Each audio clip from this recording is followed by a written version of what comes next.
light shone so brightly, even from that narrow Robben Island cell,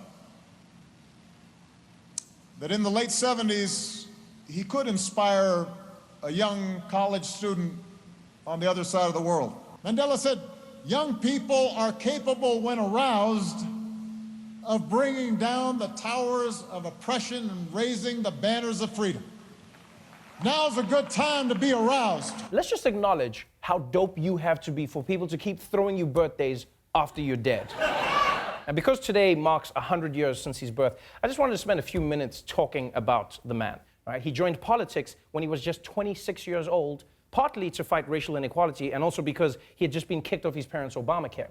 Now, at first, the ANC fought for racial equality peacefully, but the racist government only got more oppressive. In fact, in 1948, South Africa's government set up apartheid, which made legal racism the foundation of the entire country. Black people couldn't vote, they had to live in certain areas, and they were banned from playing sports with white people. And I'm not gonna lie, that last part I completely understand. Right? I mean, if your system is based on white supremacy, you can't have black people dunking all over your shit. It just doesn't go with the narrative. Be like, white people are superior. Oh, wait, I wasn't ready. In fact, the government became so oppressive that Mandela and the ANC decided to resort to violence. They bombed power stations, post offices, and I mean, they did it when people weren't in there, but still, they blew shit up. And there were many people, not just in South Africa, but around the world, who wanted him to respond to the brutality of the government with civility, to which Mandela replied, "Bullshit." There are many people who feel that it is useless and futile for us to continue talking peace and non-violence against a government whose reply is only savage attacks on an unarmed and defenseless people. Now, I know for a lot of people, seeing a young, radical Mandela, that's a bit of a shock. Yeah, it's like finding out one of the Care Bears mauled a hiker to death. So, I mean, I'd expect that out of Tenderheart, but you, Funshine? But you see, Nelson Mandela believed that violence was necessary to fight a violent government, and he paid a price for it. In 1962, when Mandela was 44 years old, the apartheid government arrested him and sentenced him to life in prison. And what he said in the docks is legendary. He said, "I've cherished the ideal of a democratic and free society. It is an ideal which I hope to live and to achieve. But if needs be, it is an ideal for which I am prepared to die." Now, Nelson Mandela's story up to that point was impressive, but it's what he did after he came out of prison that transformed him from a leader to a legend. Right? Because when he became South Africa's first black president, he reconciled the country, and he insisted that white people be a part of it. Right? And you realize this is a black country and he's the first black president. He could have easily just said, "I'll give you white people a 10-minute head start. You guys put me in prison for 30 years. I don't even know what a Walkman is. I just hope I get to meet Elvis." What? 5-minute head start. So you see, this is just part of why people like Barack Obama look up to Nelson Mandela. This was a man who grew up in a country steeped in racism, spent decades in prison fighting it, and then dedicated his life to a world of racial progress. And most impressively, when he was asked why he's not bitter, he had this to say. You end up coming out of prison and there is no bitterness. How is there no bitterness? Well, I hated oppression. And when I think about the past, the type of things they did, I feel angry. You have a limited time to stay on earth. You must try and use that period for the purpose of transforming your country. That's why he's a legend. You must remember, because of so many of the struggle leaders in South Africa were either imprisoned or exiled, the movement in South Africa was held together in large part by women in the country. And so it's weird for me because I understand you travel the world, you understand that everywhere feminism is different and the idea of women is different. But I grew up in a world that was very matriarchal and where women were the most dangerous freedom fighters that existed. No, this is true. You read up on Winnie Mandela. Like, Nelson Mandela was an icon, but the police in the country were afraid of Winnie Mandela. You know, they were, And we had a phrase in South Africa that was, we still use it today, which was, "Watinta bafazi, watinta mbokoko," which means you strike a woman, you strike a rock. And that's what I grew up learning. It was kudos, man. It was fire. It was fire. And a lot of the time, my mom would strike me with a rock. And February 1st, 1965. It's the Black History Month Daily Show. welcome to The Daily Show. I'm Trevor Noah. My guest tonight, up-and-coming comedian Bill Cosby. This guy's jokes are gonna knock you out. But we begin in Selma, Alabama. If you aren't familiar with Selma, it's a small southern city located 10 miles east of No Negroes, Please, and 5 miles north of Say, Boy. And it's also where today recent Nobel Peace Prize winner Dr. Martin Luther King Jr. got into some legal trouble. Dateline Selma. Civil rights leader, the Reverend Martin Luther King Jr. was arrested today while attempting to lead a mass march of 300 Negroes on the Dallas County Courthouse to protest voter registration procedures. The Negroes were taken into custody on charges of parading without a permit. For more, we go to our junior civil rights correspondent, Roy Woods Sr. Now, Roy, what did you see out there? I saw a bunch of bullshit, Trevor. Proud Negro men and women being arrested for no reason. Well, now, Roy, the police said there was a reason. They were parading without a permit. Oh, I'm sorry. Did the Klan fill out their paperwork before marching in my neighborhood? When have you ever seen white people arrested for parading without a permit? Well, Roy, that's just the world we live in. Black people aren't ever going to get the same treatment as white people, and that's never going to change. Actually, Trevor, I don't agree. You have to look at the bright side of things. Yeah, maybe the cops arrested Dr. King and a bunch of our brothers and sisters, but they did it this time without violence. That's progress. I mean, 40 years ago, a white man wouldn't even give a black man a glass of water. Now, not only can we have water, we can get it whether we want it or not. Well, I mean, I guess you could call that progress. Oh, I do call that progress. We've gone from lynchings to beatings, now to peaceful arrests. In fact, I heard Dr. King is coming back right here next month to Selma to march across that bridge, and at the rate of progress we're making, I bet you it's gonna be a fun day marching arm in arm with the police, and one day they'll make a movie about it, and it'll be called Selma, the day when nothing happened at all. For more on Dr. King's legacy, we turn now to Dulce Sloan, everybody. Dulce, what do you think and what are you remembering about Dr. King's legacy? You know what I want to remember? The real Reverend Dr. Martin Luther King, not the whitewashed, hallmark version.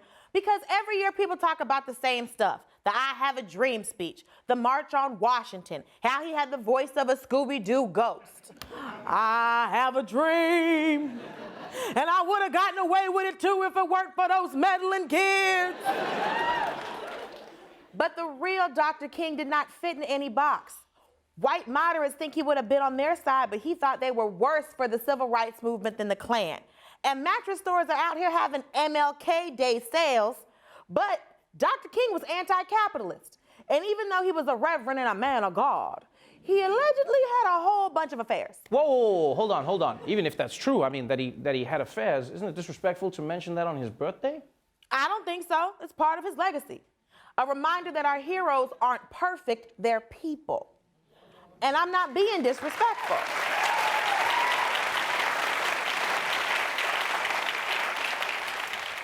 Just the opposite. MLK was out there getting it.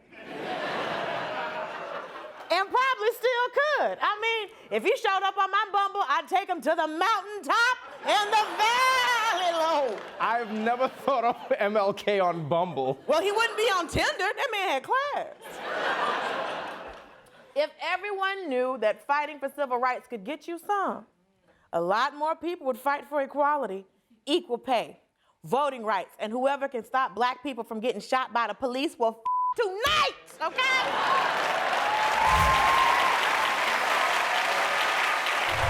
This week marked a milestone in civil rights history.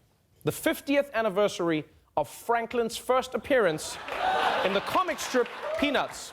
Now, it seems like a joke, but the reason this was a landmark is that before Franklin appeared, newspaper comic strips were segregated. right? Black comic strips were always separate from white comic strips. In fact, if you even tried to put the pages of the newspaper together, the police would just break down your door. And you'd be like, whoa! And they'd be like, well, well, well, we got a troublemaker over here. So the character of Franklin was a pretty big deal. And what's really fascinating is his origin story. April 1968, Martin Luther King had been shot and killed. American cities burned in rage. In California, a 42-year-old teacher and mother of 3 felt helpless. And I remember sitting in suburbia saying, is there anything I can do? Harriet Glickman wanted to reach someone with influence. She wrote to Charles Schulz. His Peanuts comic strip was read by nearly 100 million people each week. Charlie Brown, Lucy, Linus, they were all white. Glickman told Schulz he should integrate. Okay, that was pretty dope of that lady, but yeah. But at the same time, also kind of a weird reaction to a tragedy. I mean, Martin Luther King is dead, there's chaos in the streets, and her first reaction is, maybe Charlie Brown can help. For more on this civil rights trailblazer, we turn now to our very own Roy Wood Jr., everybody! Roy, no matter who you are, you gotta love Franklin, right? Oh, man, love him. Are you kidding, man? Franklin was a straight-up G. Integrated the shit out of Peanuts. Yeah, and it must have been a pretty big moment for you as a kid when he first appeared in the strip. First appeared? That was in 1968. How old do you think I am? 50, 40, 60? I'm 39, Trevor. 39. Here's the thing. Newspaper Franklin was great. Newspaper Franklin was great. You can't argue that. But when they put him on TV, it was a different story. All of a sudden, they made him a stereotype. You do the hokey pokey and you turn yourself around. That's what it's all about.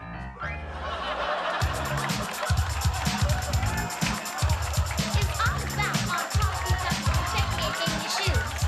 We're the team invincible and we're not gonna lose.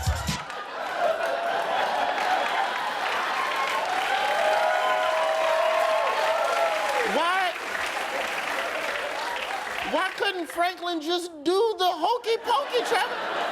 You telling me black kids can't put their left foot in and take their left foot out? It looked like Franklin was auditioning for House Party, too. Yeah, but Roy, it's still cool to have him in there, even if he had one dance break. It was every time with this kid. Anytime you walk down the street in Peanutsville, you might run into Franklin and his homeboy pop-locking. And even when he's hanging out with his friends, everyone else gets a normal handshake, but no, not Franklin. He got a slapped skin. See what I mean? All the other Peanuts are just kids, but Franklin's running around Peanutville like a damn baby Shaft. He's a tiny, bad mother... Shut your mouth. I'm talking about Franklin. Look, I just don't want him to be the other kid all the time. Even at Thanksgiving, yeah, they invited him, but look where they put him. He's by himself. Even the dog gets to sit with the kids. Why is the dog even at the damn table? It's cool though, Franklin. Franklin, look, man, Franklin, they did you a favor. You don't want none of that bland-ass white people turkey anyway. Oh man, today was a day when we got some really sad news that Aretha Franklin passed away. That was, it was rough for a lot of people, and not just because of the music, because of who she was. I remember I used to sing the songs with my mom. So I grew up, most of the time it was just me and my mom. And so I used to sing all the songs, not really knowing what they meant per se. So as a little kid, I was like confident, like, you make me feel like a natural woman. And then like I got older and I was just like, whoa, wait, what was I doing? I was like, Mom, why didn't you stop me? She's like, because you look like a natural woman. You were doing so well. But what I loved is like Aretha Franklin, and you see everybody talking about this, is it's one of those examples where you see an artist who uses their platform to go beyond just making money and doing what they do. Like, you read these beautiful stories about how Aretha Franklin had it in her contract that she wouldn't perform for segregated audiences, right? So, if audiences were segregated by race, she was like, no, I'm not going to perform.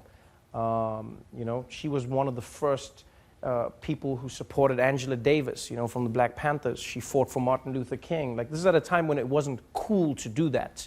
It was risky to you and your livelihood. I mean, you saw what happened with Nina Simone, you know, and she was out there and she was doing it. And she was making songs that at the time were crazy when you think of how women were situated in society. I mean, you know, the Me Too movement has shown that we still have a long way to go. But at that time, it was pretty much like women just keep quiet. And she was out there, and R-E-S-P-E-C-T was, I mean, I remember that as well. That, like, my mom used to say that to me as like if I'd ever like say something back chat or whatever, and then my mom would be like, R-E-S-P-E-C-T. And then she'd like play the song, and I'd be like, yeah, R-P-S-P-E-C-T. Find out what. And she was, you know what I loved about Aretha as well, is like the stories that she was gangster. Like she full on, she only performed when she had her money in cash before the gig. Always.